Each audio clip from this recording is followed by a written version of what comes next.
Oh, and thanks for joining us for Confessions and Convictions and Bible Bits tonight. Um, we're going to talk a little bit of an uncomfortable subject for most men. In fact, I think I was listening the other night on, was it Truth for Life or something?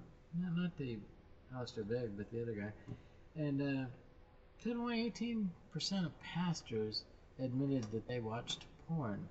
However, an astounding part was 11-year-olds. More than 3 out of 4 of those guys have already not only seen porn, they're watching it. And it kind of makes you wonder where the parents are. And now, I think they said over 45% of women watch porn. What's that about? I don't know. Keeping up with the Joneses doesn't seem right. Seems like the devil's trying to wreck a lot of homes and a lot of hearts and a lot of families. And he does a pretty good job at that. Really, the percentage, I'm sure, in ministry people is a lot higher, as you can see the scandals, but most are afraid to admit it. They want to keep a reputation, you know. But God sees the heart. God sees the character of one. God knows when you've sinned. He called a lot of the religious leaders out. He knew what they were doing behind closed doors or secret. And no different today as it was then. I think Jack Hibbs also had something to say, and I'm going to recommend a book before this is over tonight. Porn, yeah, because a lot of people dedicate themselves to the altars of Baal and worship of that. And you have to ask in your heart, do I worship the Creator, God, or do I worship the created? Now, God did a really good job within the boundaries. That's amazing. You can enjoy the greatest love of intimacy, greatest sex, but here's what happens. There's a man on one side, a woman on the other side. But without Christ in the middle, guess what happens? You grow apart.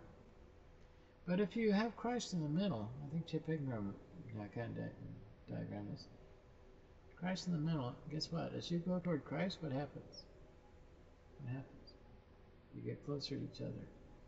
And with Christ at the top, you all three connect. God in control, God in the center. But you know, if you bow to the altars of Baal and porn and the Ashtoreth pole, which is not different from the discos today, porn will open your home to demonic activity.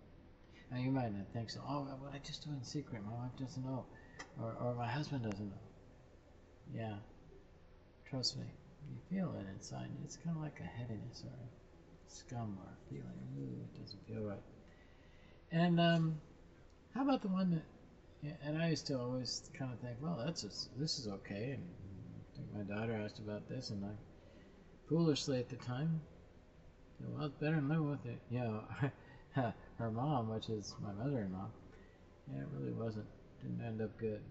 See, living together when you're not married, what happens? Think about it. It's always going to be second-rate sex. Why? Because there's no real commitment.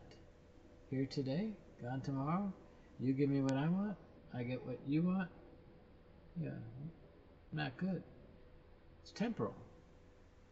See, what happens is you have to ask yourself this question.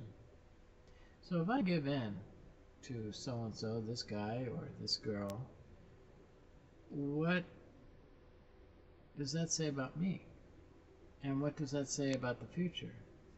That means without that respect and that rebellious distrust, breaking of what we know is wrong, trespassing, well, it's going to happen to me again. What I sow is what I reap. And so, by the same things that I might condone and say, oh, this is cool, this is all right, I'm getting away with it. Never get away with anything in God's book. There's a good book from Emil Easy Swain. Have you heard about this one? Fight Like a Man. My culture doesn't want you to be a man anymore. But if you ever had an issue with that, this is a good book. You want to get this one. It's a bold and biblical battle plan for personal purity. And you say, well, why would I want that?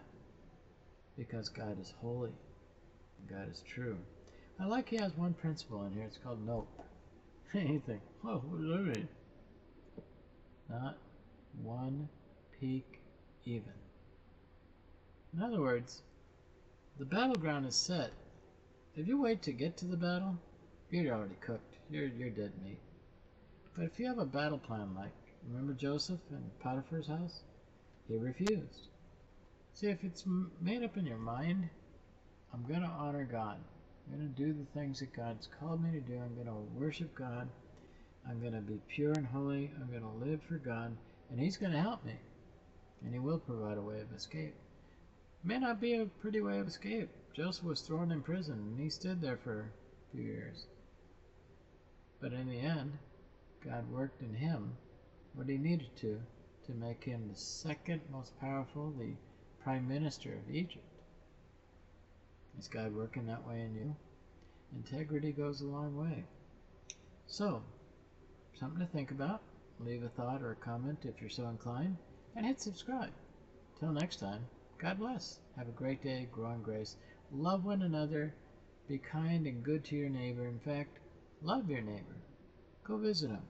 Take him a cup of soup or a bowl of soup and some bread, and yeah, especially if they're elderly and needy. Do something good, kind. Adios, amigos.